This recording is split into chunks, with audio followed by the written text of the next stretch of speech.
life. And as Miles and I were talking before the speech today, they're relentless. They're across every sector, they're across every region of the world. Everybody, whether you're in the South Pacific or Europe or Africa, whatever your specialty is, China is at the top of your agenda, because the Chinese are relentless in trying to change the way that we live our lives. They're trying to change our liberty, change our way of life, and change the way the world is organized. And that's dangerous. And so specifically today, I want to talk about competitiveness. I want to focus on, and there are so many areas we could talk about: robotics and AI and quantum and EVs and AVs and batteries, but I want to focus, at least for these initial remarks before we get into our Q&A with Dr. Yu, I want to talk about semiconductors. And semiconductor technology is one of those things that's ubiquitous. I mean, everything we do, everybody here probably has an iPhone or an Android phone. You've got a semiconductor on you right now, and you probably don't think about it. The camera has a semiconductor in it, in fact, many semiconductors. Everything we have, from F-35s at the high end, at the cutting edge, all the way to your washing machine, to the F-150 I've got in my garage, it all depends on semiconductors. And so there's critical infrastructure. And the supply of those semiconductors is critical, again, to how we live in a modern society.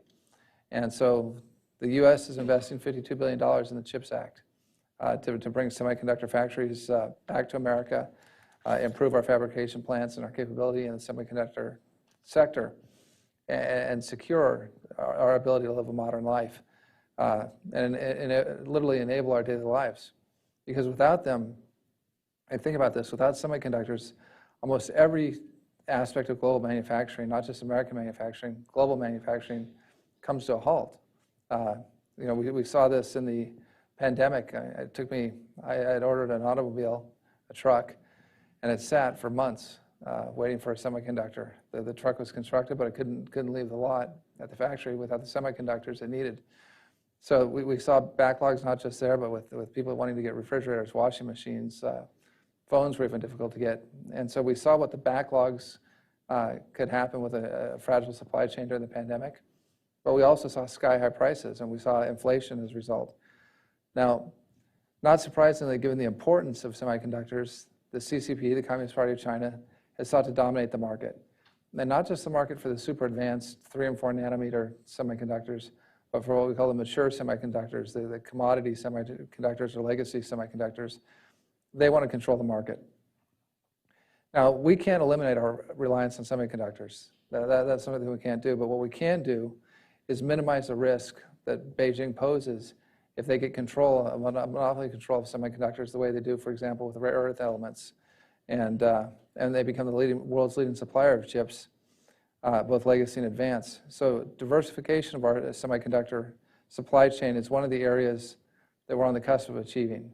And I got a lot of criticism for this stance on supporting the CHIPS Act. Secretary Pompeo did, Secretary Ross did, because it smacked on the Republican side of industrial policy, of the government managing the market. But it was something that was critical to our national security, and that's why a number of us on the GOP side stepped in to do something that would kind of have been an anathema to us maybe in the past on the CHIPS Act.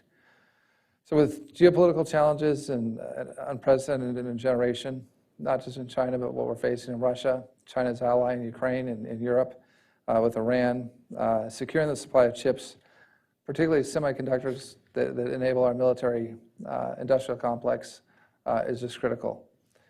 Now, we can't do it alone. We used to talk in the Trump administration about what we called an America First foreign policy. I called that a peace or strength foreign policy, harkening back to Ronald Reagan. It wasn't something that President Trump invented, and peace or strength goes back to Roman times. But the idea is America First is not America alone. And so we need to work with our allies to secure the supply chain in the semiconductor area. We can't, this is not just an American project, it's what I'd call the West. And when I talk about the West, I'm talking about the idea of the West. That would include Japan, South Korea, Australia, and Oceania.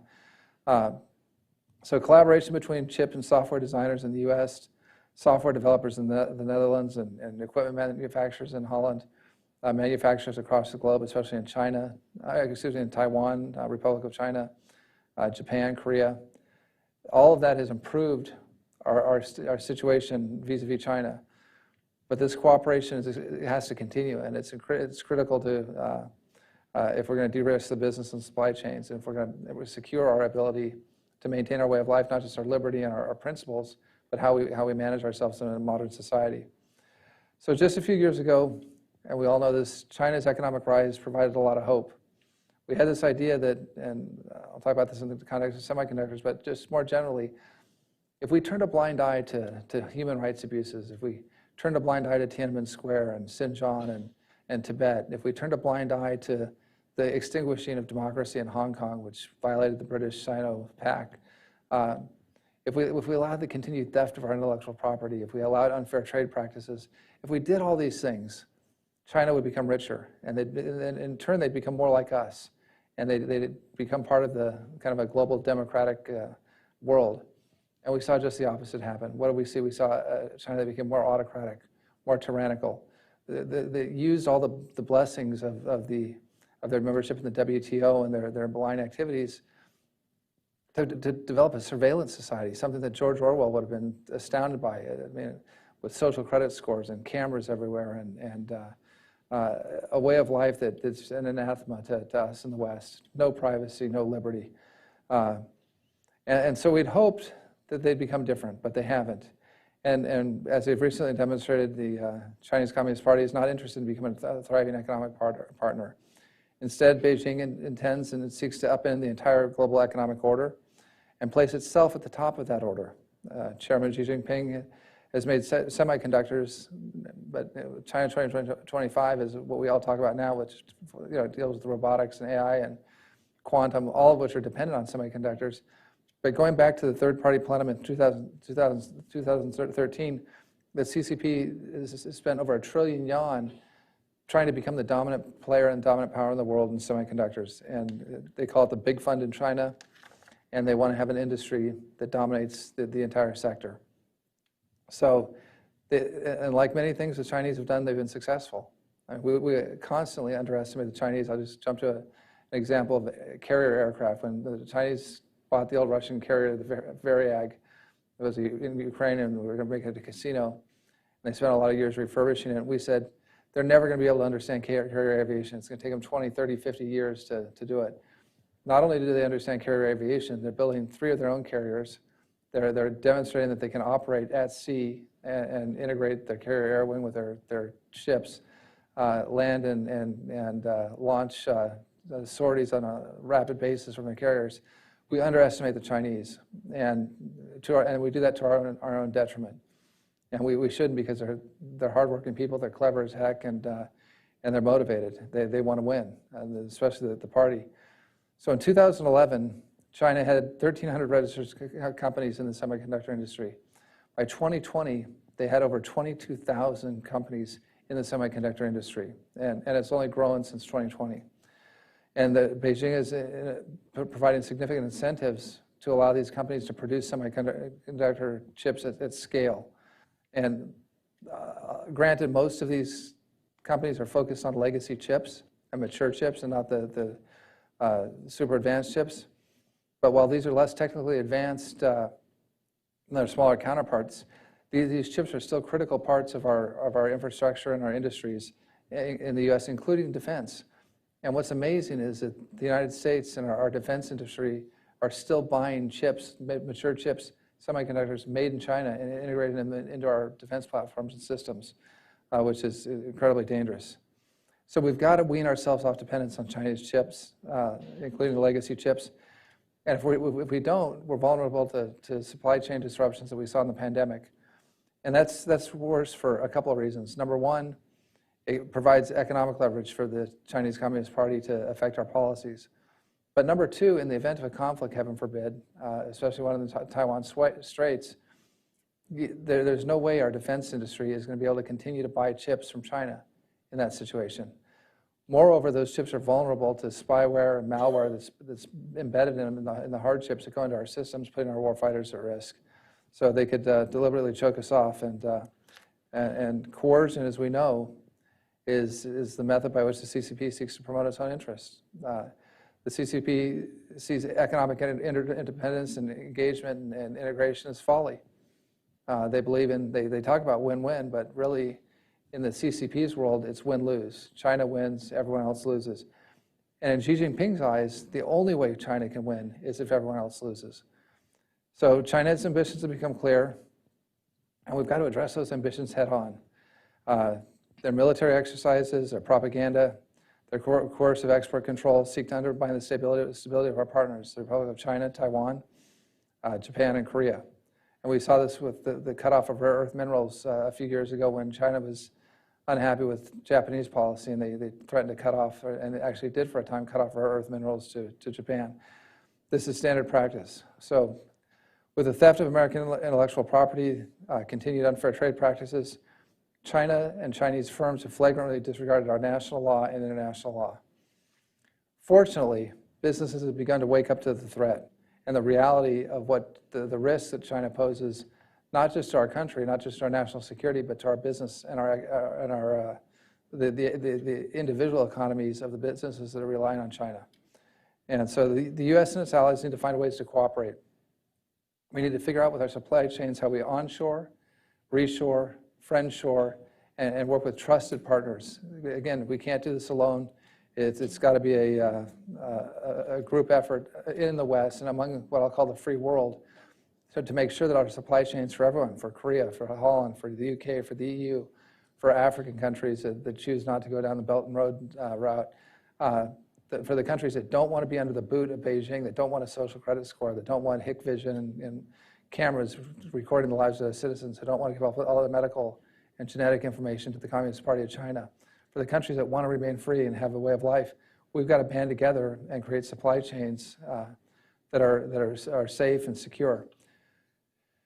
Doing so, unfortunately, in this day and age when we were in a strained budget environment, we just went through the whole debt ceiling situation, it's going to be difficult. It's going to take added cost. It's going to take added effort. It's going to take, again, a little bit of what us free marketeers don't like on the industrial policy side. But to fail to do so would be to subject the United States and our allies and friends to unprecedented risk, and in my view, would be reckless.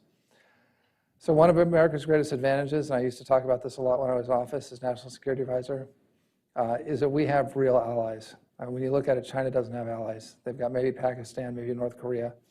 They buy allies, they rent allies, but they don't have real allies. We have allies in America. We have allies that are like-minded, that share our values, that share our beliefs, that believe in liberty, the rule of law, and open markets. And so for us to best compete in the semiconductor market against China, and any tech sector for that matter, whether it's robotics or quantum or AI or cyber or space, we've got to do so in cooperation. And obviously, there will be competition between individual companies, but we've got to do so in cooperation with our friends and allies. So through engagements like this one and the important discussion that we'll have with Miles and all of you, this is how we start to raise the awareness of the American people of what's happening in there. Arthur Herman and I wrote an article recently in Foreign Affairs that kind of laid out some of the things we should be doing in America, not just on semiconductors, but across all sectors and all regions. Excuse me, again, to protect our way of life.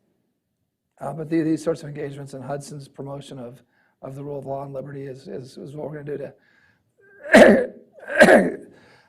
excuse me, sorry about that, to educate the American people and maintain our way of life and protect our liberty and do so in a modern fashion. We're not just going to be agricultural people, we're going to be modern people, we're going to have technology, we're going to remain the leaders in tech, and we can do it as Americans. And again, the punchline for this is as big as a challenge that the CCP presents. At the end of the day, I'd bet every single day, every single hour, every single minute on the United States of America, on the people that are here, and on our like-minded friends and allies that we're going to prevail in this competition between tyranny and autocracy and liberty and the rule of law, and we're going to do it in a way that maintains our economy and maintains our prosperity. So thank you very much. Look forward to chatting with Miles and look forward to taking your questions. God bless you.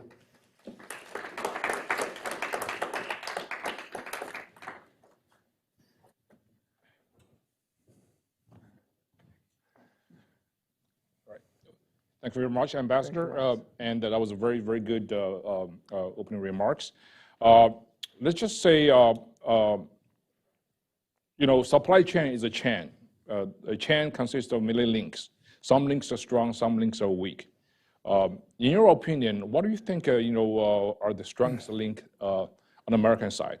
What would be the strongest link on China side? And there's weak link and the strong link too on both sides. Yeah, so that's a good question. I think the strongest thing we've got going in America and our allies, Japan, especially on the chips area, but across the board, is our ability to do research and development, our innovation, our creativity.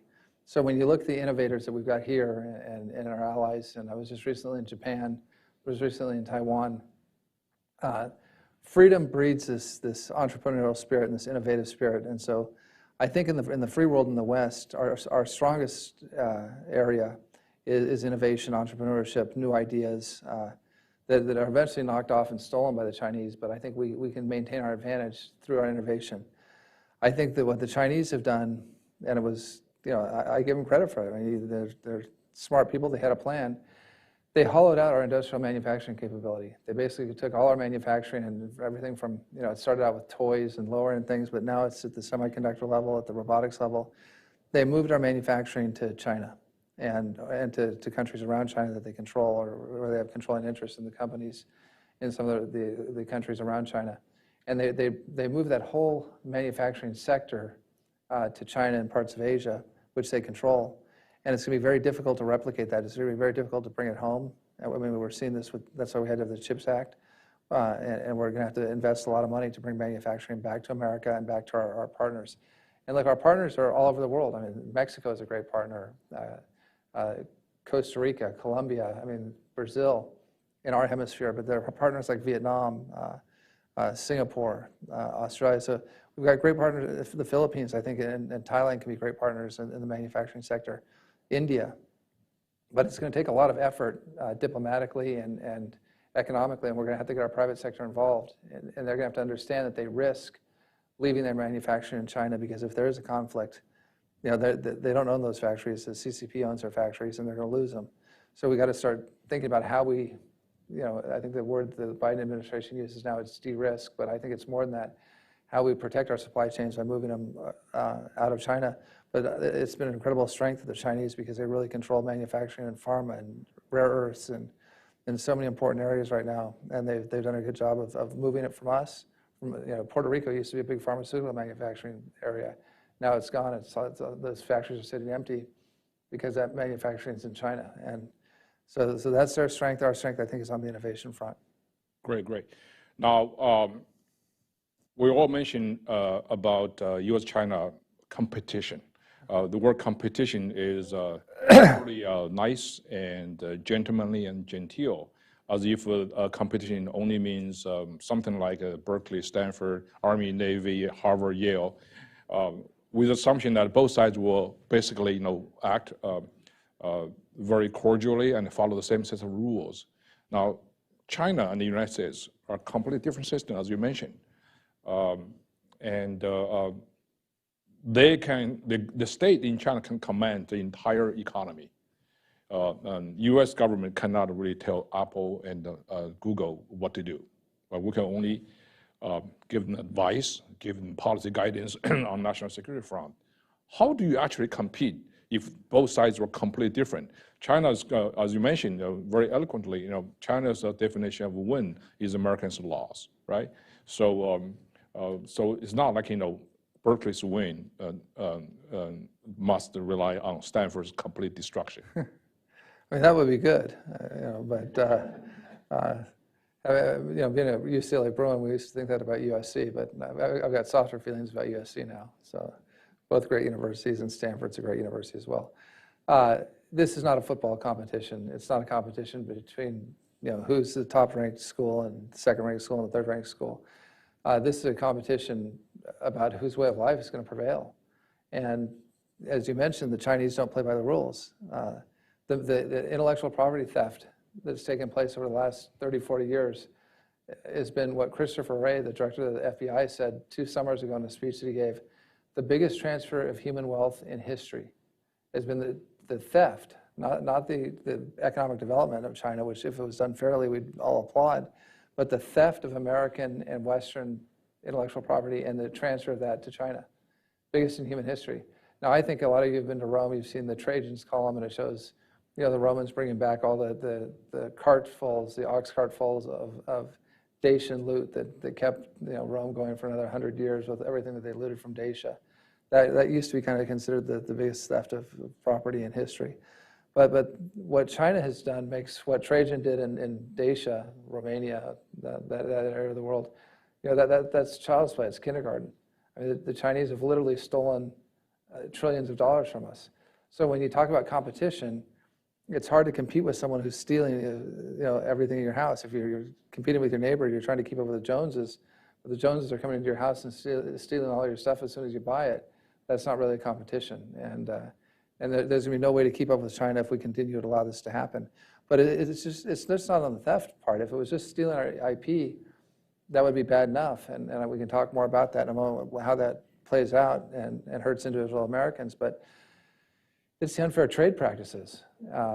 It's claiming to be a developing nation under WTO rules. It's violating all the norms of just human decency when it comes to climate. I mean, we talk about climate change here and the hot weather this summer and what we can do about it. There's nothing we can do about it because China is opening a new coal-fired plant every month. So even if we closed every coal plant in America and every coal plant in the West, China's building so many of them that it'll make no difference. I mean, the atmosphere is the same for all of us. The world's interconnected and across the Pacific. If the Chinese are pumping, dirty coal-fired plant emissions into the atmosphere, there's very little we can do about it. It's the same with the Pacific Ocean. I mean, in the old days, conservationists cared about clean water and clean air, and hopefully they still do here in America. But the water in China is the dirtiest in the world. But what they've done in the Pacific Ocean, there's now an island. Think of this, there's an island bigger than the big island of Hawaii of garbage, plastic floating around in the Pacific Ocean right now. Most of it came from the Chinese and from their shipping and their ecological practices. So we've got this island of garbage and no one cares. No one's calling the Chinese out on it. So it's very difficult for American companies and Western companies to abide by the rules, to do what the EPA tells them to do what OSHA tells them to do. I mean, we talk about worker safety, and the Chinese shipyards are impressive. They launch these ships. We launched 2 or 3 frigates, or 2 or 3 destroyers a year at best. They're launching a destroyer every month or a frigate every month. But there are massive injuries that take place to Chinese workers. They lose 60, 70, 80 workers a year to deaths in the shipyards. But when you go to Huntington Ingalls or Bath Iron Works or Newport News, they'll have signs up that say 0 deaths or 0 injuries for 24 months, 36 months. So the way we treat workers, the way we treat our environment, the way we treat the rules we abide by aren't abided by the Chinese. So a very long answer to get to your question. It's hard to compete when someone's stealing from you, when they're not abiding by the rules, when they're anything goes. That's not a competition, and so we have to figure out a different way, a different model to deal with the Chinese. Yeah. So I'm going to ask the last question before it goes to the audience for questions. Recently, a senior diplomat from a certain European country, and I shall not name the country, which has a very, very heavy involvement with China. It was policy also is a very sort of, shall we say, pro-China in a way. And then we actually, and this diplomat told me, when you look at the actual volume of investment of this particular country in China, it's relatively small based upon their, but it's concentrated on 1 or 2 big companies of that country. Most of the companies in that particular country have divested from China because they realize there is tremendous risk of investment. Investment is over a bottom line. If you cannot really guarantee a return, and the future is very uncertain, so investment will not go there. So therefore, there is a de-risking versus decoupling.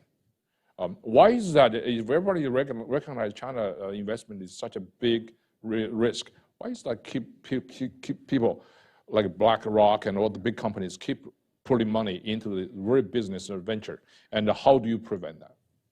So it's a great question. I mean, one of the things, every time we took an action against China, human rights abuses, democracy in Hong Kong, the White House would get inundated with calls from the most famous businessmen on Wall Street complaining about what we were doing. Sometimes businessmen in the gaming industry upset with us for taking action against China. American companies, for the most part, in the tech sector have started to realize the risk of doing business in China. Now, selling to the Chinese is great. I mean, that reduces our trade deficit, it gives them the products they need. But when you go into business in China and you have to do a joint venture with a Chinese company, you have to have a political commissar in your from the CCP in your company telling you what you can and can't do. When you have to turn over all your data and your information on your company to the Chinese, when you have to share your patents with your Chinese partners, that's a bad idea. And most companies and manufacturing companies are starting to realize that. They realize that you really don't own a factory in China. You're renting a factory in China from the Chinese Communist Party. But the one area of our economic sector, and it happens to be incredibly powerful, that's just as in love with China is Wall Street. You know, you've got guys like Ray Dalio and Schwartzman and these guys who just, you know, they love China. And there's lots to love about the Chinese people, don't get me wrong. But the Chinese Communist Party is a very threat to our liberty. And they keep investing in China because they think eventually China's going to become free. Maybe they think that. At least I hope that's their motivation. And they think that their bank or their hedge fund or the return they're going to get on their investment from investing in Chinese companies is going to make them rich. I mean, what I used to say is that there are a lot of houses in the Hamptons that were built by the Chinese Communist Party, and then a lot of nice houses in the Hamptons that were built by the CCP. And it was a pretty cheap way for the CCP to have tremendous access in this country. But look, we're a free country, and there's only so much we can do to regulate what American companies want to do. But what I tell them is, if a war breaks out in the Taiwan Straits between America and China, or relations get worse, there are going to be heavy economic sanctions. I mean, the toolkit that America has immediately in a war is economic sanctions, because we want to avoid rising to a kinetic level. Now, that may not be true in the Taiwan Strait if there's an invasion of Taiwan, but if there's a blockade or cyber attacks or actions against Taiwan, the first reaction of America is going to be economic sanctions. But the Chinese have been preparing for that for many years. And they're trying to suck as much American investment, especially from Wall Street, into China as they can. Because they don't want their bonds canceled. They don't want their dollar holdings canceled. They want to have something to fight back with. And the way they'll fight back is by nationalizing U.S. investment in China. So the more U.S. investment they can get in China, the more leverage they can have over us, and the more they can mitigate any financial sanctions down the road in the event of a conflict or a crisis between the countries. Now, the Wall Street guys think, well, that's okay because the U.S. government will bail us out. We always get bailed out. We're too big to fail. Wall Street, it doesn't matter what happens, Wall Street gets bailed out. The little guy may go bankrupt, but Wall Street's going to get bailed out. And I assume they feel that they're going to get bailed out, but I think the consensus, the American public is not going to go for bailing out BlackRock or any of these companies that have made massive bets on China. I mean, and beyond that, there's a patriotic issue there. And, you know, I understand, you know, money doesn't sleep, and we've got to chase the best returns and that sort of thing we can get as a fiduciary and a banker and that sort of thing. But to invest in companies that are building warships or airplanes that are going to be used to kill American servicemen and women, our sons and daughters who are serving in the armed services, there's something very concerning about that. To invest in companies that are abusing the Uyghurs, we've got, think about it today, it's 2023, it's August 2023. There are slaves picking cotton in China today. And think about that, just that image, that there are slaves picking cotton in China, and we've got American companies that are buying those products made from that slave labor. There are Uyghur men being sent to quote, vocational camps, work camps, and their wives, they're being replaced by Han Chinese because of the One China policy, and there are too many Chinese males, and Han Chinese men are being moved into their homes with these Uyghur women. I mean, when you think about what's going on, this isn't a contest of ideas that people talk about. Well, they've got an autocratic system, or they've got this hybrid system, and it's more efficient. This is a choice between liberty and the worst form of totalitarianism. And so to have American companies, big companies on Wall Street, saying, well, we can get a slightly better rate of return. There's no better investment that we can make in America or in Europe or in Vietnam or the Philippines or India. There's no better rate of return that we can get than investing in a company that's either in China that's dual use, that's going to make platforms that are going to kill American kids in uniform, or that are abusing Uyghurs, or just even abusing the people of China. That's something that I think some of these wealthy guys, and maybe if you've got $1 billion or $10 billion or $50 billion, and you like some of these masters of the universe on Wall Street, they don't care. But they ought to look in the mirror and think about what they're doing and how much is enough. I mean, it's. I see this as a Republican. I'm all for free enterprise and making as much money as you can, taking advantage of the opportunities you've got in this country to become wealthy. But to use your money in that sense, you know, it took a long time for people to get over investments in Nazi Germany in the 30s, long time. And I think at some point, some of these companies that are investing in China are going to face that same moral reckoning. And I think it's going to be sooner rather than later. And they really ought to look in the mirror and decide if they're doing the right thing as not just as Americans, but as human beings. Excellent. I just have one follow-up comment on that. During the Cold War, you know, we fought against the Soviet Union, which was the primary adversary of the United States. Today, many people say we're in a similar situation with China. But the fundamental difference between the Soviet Union and China today is that in the Soviet days, virtually there's no major lobby group for Soviet Union within the United States. Not Wall Street, not K Street, very few on Massachusetts Avenue, think tank row. Today is totally different. Yeah. China basically advanced its interests mostly through lobbyists on Wall Street, K Street, and Massachusetts Avenue. That's very, very telling. And so you and I both serve in the administration, the previous administration, and I can say one of my proudest moment, achievement, I think, is that we, under Secretary Pompeo's great leadership, we almost completely repulsed the push from the lobby group on China's behalf. And I personally have several encounters of that kind. So, okay, so thank you very much. I just want to say you did a terrific job, Miles, and at the State Department. Secretary Pompeo was a, you know, I initially worked for Mike as a hostage envoy, and then went on to be his colleague as national security advisor.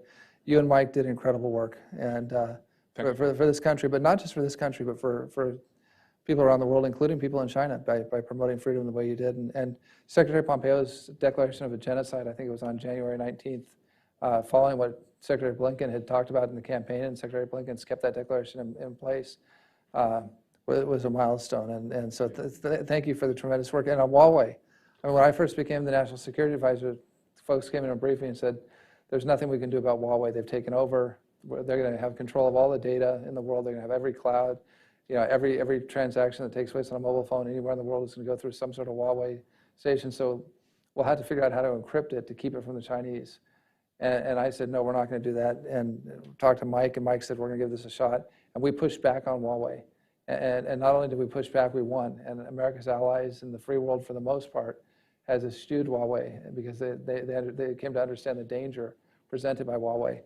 That fight on Huawei, where we were told it can't be won, we won it. And it was primarily you and Keith Kroc and Secretary Pompeo over at the state, and Larry Kudlow in the White House, and our team, Brian Kavanaugh, who's here, and others.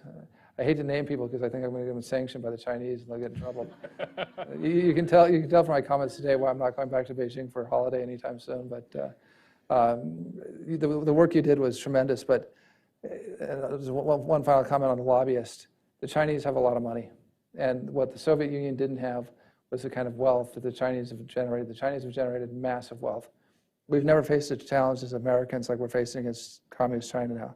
Maybe in the revolution, maybe when we were fighting England, the UK is the dominant superpower in the world to get our independence. But since that time, we haven't faced a challenge. And one of the reasons the challenge is because the Chinese use every tool of national power, including their economic weight, to hire former congressmen, former officials, and they either hire them through TikTok or through a Chinese company, or they hire them directly as lobbyists.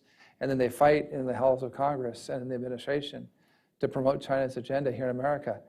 Now, think about this. If America and American companies hired a bunch of former Chinese officials in Beijing to go into the Communist Party, into the Great Hall of the People, into the Congress, the Central Committee, as basically foreign agents to advocate for America, how long do you think those lobbyists in China would last? I mean, they'd be taken out faster than Hu Jintao got escorted out of the Party Congress that we all saw on TV. So there's no reciprocity, but because we're open and the Chinese understand our system, they're taking advantage of it. And the lobbyists are just one example. And you standing up to them and Secretary Pompeo standing up to them and keeping them out of the State Department was just terrific, and we're very proud of what you did. Well, thank you for the remarks. I think, the amazing thing is everything that we have discussed today has been so obvious for decades. Yeah. It takes a leadership of enormous courage and that placed American interests at first, that really translated all these observations, the very obvious facts, into policy. And I'm so glad to be a part of the team under Secretary Pompeo. It's a team. So the surrounding Pompeo and I'm sure in the White House leadership, and we have a tremendous group of colleagues. I'm very proud to be part of them, part of the great effort. So let's just go to the audience today. So please state your question, and if you have a statement or analysis, please frame your answer in the form of a question as well. Like Jeopardy, reverse Jeopardy, yeah. Arthur. Yeah. Hi. Wonderful presentation, great discussion, great legacy. It's been interesting watching the trajectory of the current administration when it comes to China. At the very beginning, I think we all felt that they seemed to be following the lead that the previous administration had taken and understood the adversarial nature of our dealings with China. It was important to be strong and even confrontational in certain key areas. But over time, it seems that the attitude has shifted to one of a more accommodationist approach in dealing with China, especially recently. The article that you and I did for Foreign Affairs stressed the role that Congress could play in helping and deal with an adversary like China, the steps, the policies that Congress could follow. And I think we have to say Mike Gallagher with the Select Committee and others have done a magnificent job in following up and pushing ahead with those measures. But you and I know that there is no substitute for having an executive branch that fully understands the nature of the China threat and is willing to use the tools that it has at its disposal to push back on China's bid for global hegemony, from supply chains all the way through to the pressure that it brings to bear on the Taiwan Straits, and all over the Indo-Pacific area, and now in Europe. So my question for you is, let's suppose there's a change of administration after the election in November 2024. From your perspective, what would be the 2 or 3 most important things that a new administration could do to deal with that China threat? Yeah, that's a great question. And look, I've complimented the Biden administration where they've done the right thing on China, and I think they've kept a lot of our policies in place, things that Miles worked on and others did. I think Jake Sullivan has been particularly good, the National Security Advisor on China. But they face the same issues that we faced. Treasury, which is riddled with Wall Street folks, is very accommodationist towards China. You see Janet Yellen, going to China and bowing to Xi Jinping and kowtowing in a way that we haven't seen in many years. That was not a good sign, especially on the heels of the Chinese spy balloon that brazenly came across our country, on the heels of finding out that the reports, and we'll have to see how they play out, that the Chinese had a weapons lab in California that they were running. So the Chinese are continuing to keep up their malign activity, and we need to keep the pressure on them. And so some of these visits to China and the attempts, and look, it's reasonable. Appeasement is something that in a democracy is very popular because we think other people are like us. We project our beliefs and our kind of reasonableness on other people. So we think if we stretch out our hand and say, look, we want to get along, we want to work things out with you, we'll get the reciprocity from the other side. We'll never get reciprocity. They'll take whatever we give them and then say, what have you done for me lately? There's no benefit from this one-sided diplomacy. If we give you something now, you'll be considerate of us later. You'll do the right thing later. You'll apologize for the spy balloon. You'll tell us that the Wuhan lab had an accidental leak and we got COVID and it wasn't your fault, but it happened, and how do we work to prevent it again? That will never happen with the Communist Party of China or any Communist Party. So we need to understand that. So going to your question, so I think it's been a mixed bag with the administration. I think we have some hawks on China, Kurt Campbell and Jake Sullivan at the NSC. I think you've got Yellen. I think you've got a lot of the people we worked with at the State Department that just want to do diplomacy and have agreements and accommodations and appeasement and go back to how it was in the old days with China. I think Secretary Blinken's been pretty good, but I don't think he's been. He certainly hasn't been Mike Pompeo with China. So I mean, look, the Chinese are so brutal. Their own foreign minister disappeared. I mean, we don't even know what happened to their foreign minister. I mean, can you imagine if Tony Blinken just disappeared and was scrubbed from the State Department and no one in the news media was able to mention his name? I mean, that's the type of regime we're dealing with. Going back to your question about what we can do in a new administration, or what, I don't want to say a new administration, what this administration should do. Number one, I think we're facing a crisis with agricultural and farmland purchases in America.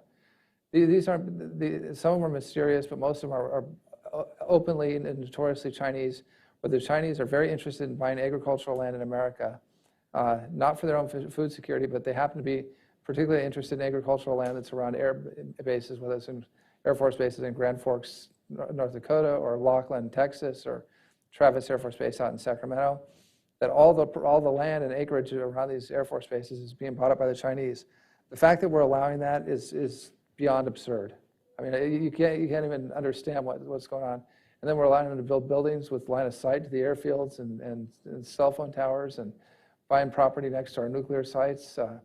So that's an area that we need to end that now. I mean, some state governments are trying to do something, but this requires federal action. We would never let the Soviets do that to us. And the Chinese would never allow, if we said, hey, America's coming in, we're going to buy all the farmland around the People's Liberation Army Rocket Forces bases in China, we're sure you're fine with that, and we're going to build buildings and bring in American workers to staff that property.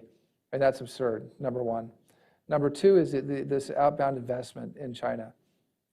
One of the things that Larry Kudlow and I did, and Gene Scalia got on board with us at the Labor Department, we had the Federal Thrift Savings Plan that was investing in funds that were in turn investing in Chinese companies that were doing dual-use manufacturing, ships and aircraft. So we had the retirement funds of our soldiers, sailors, airmen, and Marines going into a fund that was then in turn investing in Chinese companies that were building military equipment. I mean, we stopped that. We've got to stop all U.S. outbound investment. We need a kind of a reverse CFIUS process that we should not allow American money to go to China. Number one, it's totally risky for the investor. Keep in mind, the people that are investing in this, the Ray Dalios and these people, this is OPM. This is other people's money. They're not putting their own money at risk. They make their money off fees for doing the investment and their funds. They're taking American retirement money and putting it into China, knowing that it very well could be shut off the second there's a crisis because of sanctions, and the Chinese will nationalize it.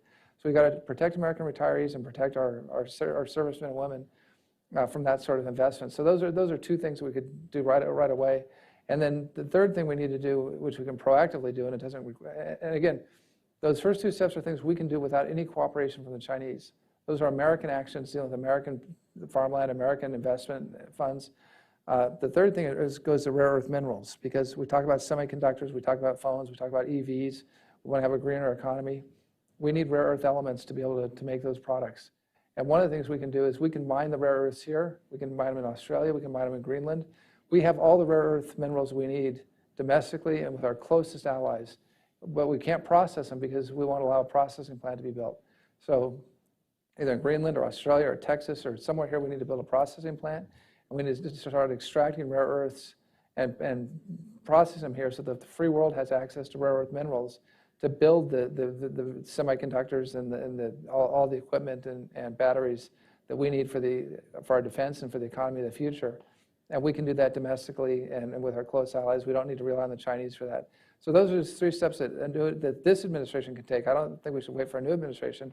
These are three steps the Biden administration could take right now to increase our security, increase our economic security, our national security, and protect us and our supply chains from China. And we don't need any cooperation from China or any other country to achieve those results. So great question, Arthur. Thank you. There, lady over there. Ambassador O'Brien, thank you so much. Michelle Beckering from USGLC. We're big fans. I want to talk to you a little bit and pick up on what you were talking about, friend and ally shoring earlier. seems to me if we're going to effectively compete with China, we've also got to do it sort of outside our borders and be more globally engaged. You know this, but every time I go to sub-Saharan Africa or the Asian Pacific, I don't care how remote of a region I'm in, the Chinese are there. The investments are there, the flag is there. And when you talk to, those leaders or those business owners, they all say the same thing. We would love to trade with the United States. We would love, your foreign direct investment. But one, we're either not there or the Chinese are there and, up front with all their bags of money and no strings attached, right? We know it's debt trap diplomacy, but they still seem like they're getting there first. And so would just like your thoughts on that, because it seems to me if we're going to really effectively compete with them, we've got to do it in those regions of the world where we've been a little hesitant to do that investment. And so just wanted to get your thoughts on that. So that's a great question, Michelle. And look, America has to be engaged around the world. I mean, we've got so much goodwill around the world that we don't recognize. That people speak English, they love American music, they love American culture. We've got soft power that no other country can match. And combined with our allies, with the British and the French, the influence that we have around the world is tremendous. And I'm like you, Michelle. I used to travel a lot as an international arbitration lawyer and arbitrator to all over Africa, all over Asia. And wherever you go, and Miles, you've seen this, there's always a sign up that says, this road is being brought to you by the people of the People's Republic of China. Or this road is a gift to the people of Kenya, or these fiber optic lines are a gift from the people of China to the people of Rwanda. And I went to the East Asia Summit as National Security Advisor. The President designated me as his envoy to the East Asia Summit and the APAC meeting. I think some of the heads of state weren't very happy to see a staffer there instead of President Trump, but they got stuck with me. And I asked my staff beforehand, because the common refrain we were getting from everyone was, America's abandoning Asia, America's abandoning ASEAN, we're not there. I thought this is very concerning, and so I asked my staff, put together what our investment is in the ASEAN region, and compare it to the Japanese and the Chinese, our competitors in that area. And they did so. The results were shocking, and I said this in my plenary statement. We had invested over $1 trillion in Asia, in the ASEAN countries. China and Japan combined had invested just over $500 billion. So we were 2x China and Japan combined. But the narrative was, America's pulled out, America's abandoned the region. And the reason for that is, I think, twofold. Number one, most of our investment came from American companies.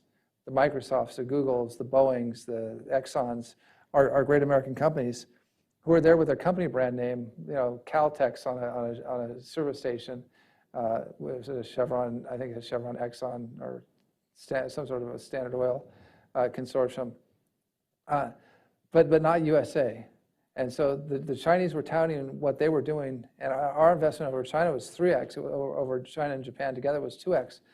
We weren't broadcasting that, and so the narrative had taken hold, and it was a narrative that was fed by the Communist Party of China and their propaganda machine, is that America doesn't care, America's gone, America's abandoned you, when in fact we were there 2 or 3x China as far as investment in the economies of those countries.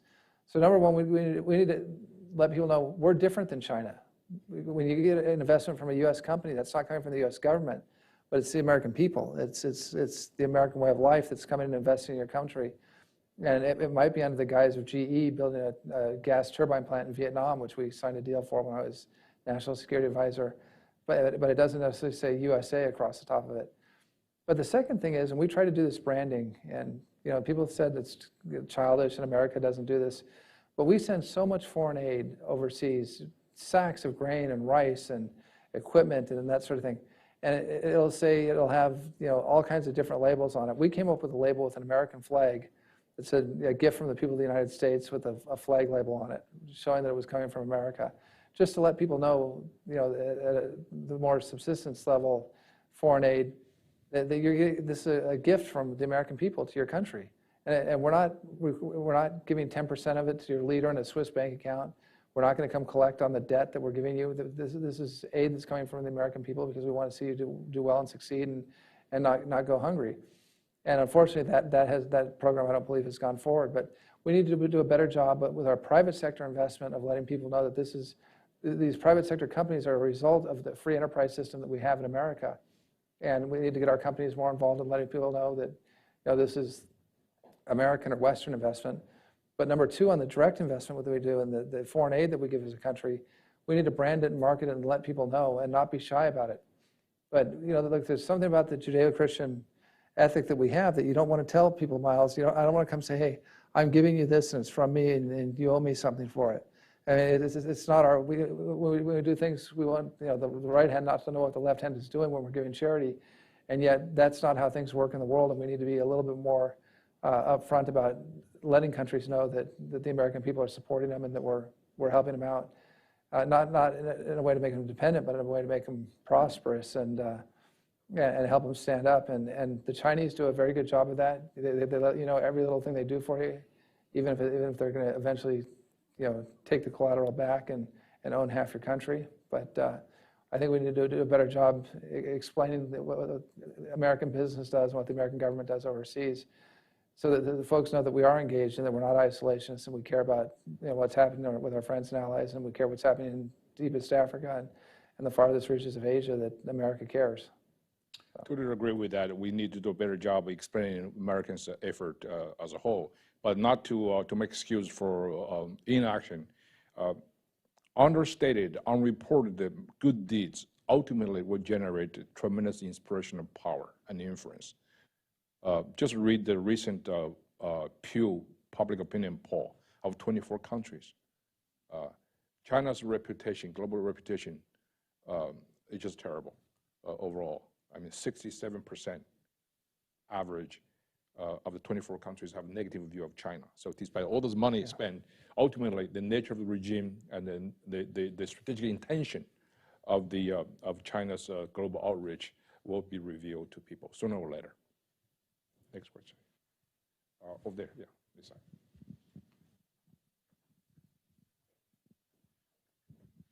Thank you so much for your time. My name is Vishav. I'm a rising senior at Berkeley, so go Bears, first of all. But I just wanted to shift. Cal alumni meeting here. This is great. Yeah, it feels a little rare in DC, much like you said. But I wanted to shift attention to industry, which is a very big sort of component in this conversation, whether it be semiconductors or sort of, at large emerging technology and our sort of interests and competition with China. We've seen a lot of action in terms of export controls and recent talks about outbound investment. But we also have seen industry push back against a lot of these actions that the current administration has taken or is planning to take. And I think coupled with the fact that there's also sort of theories at times that people say this pushes the PRC to actually have capabilities on their own and have less reliance on the West or us. How do you balance sort of the need to, at some level, first of all, cooperate with our industry and ensure that our industry is able to be profitable and maintain this presence in the Indo-Pacific, but at the same time assuring that we are not furthering China's interests at some level? So I think that's a really good question. It's a hard question. It's hard to figure out what the balance is. What I've always said is that I've never advocated a complete decoupling with China. I think the best way to do business with China is to sell China things. And just like we buy a lot of things from China, we should sell China things. And China should have an open market so that we can sell our farm products, our agricultural goods, our minerals, oil and gas if we produce more, raw materials, films, and entertainment products. There's a lot the Chinese want from us, and there's a lot we can sell. And selling things into China is good because it furthers the interests of America. It reduces the trade deficit. And so the idea that we should trade with China is a good idea. Traditionally, Australia has done very well with China because they've sold things into China. The problem is when you invest in China, that's when they get their hands and their grips in you. They force you to transfer technology to them. They force you to, as soon as your company is doing well, and I was involved in a couple of cases like this, they try and buy your company at a fire sale rate, or they prevent you from doing further business and put one of their companies in place. They build a parallel factory next to your factory and start knocking off the same goods so that the workers that were doing a brand name American product in the morning are going to the factory next door and doing a knockoff at night. And so I think that kind of trade with China obviously isn't helpful, but selling things into China is good. And the question you ask is, where do you make the distinction of something that is dual use or could be turned around and used against us or could be reverse engineered or that sort of thing? And what can we sell into China knowing that it's not a big problem? legacy chips are an area where we could probably sell into China, and sell them products that aren't so advanced that they're going to give China a technological advantage in a war fighting scenario. And so we just need to make those calls. But the idea of exporting things to China, good. The idea of going into China and setting up your company and working in China is more problematic and riskier. But we do have to, the idea isn't to cut off all trade with China, but the Chinese don't see it that way. They really don't want to buy things from us unless they have to. They really don't want to buy things from other countries unless they have to. They really want to, we've got kind of an autarkic system where they want to make everything they can in China and sell outward. It's mercantilistic, it's autarkic, and we need to avoid playing into that trap.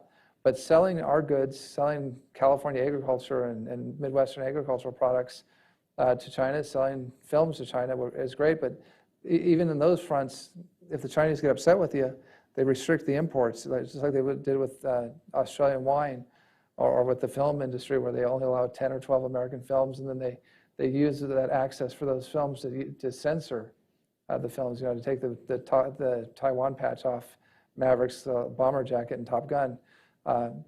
So selling into China is generally a good idea if we can do it without hurting our national security, and if we can get the Chinese to open their market to allow that to happen, that would be a good thing for everybody. That's what free trade is supposed to be about, but we haven't had free trade with China for many years.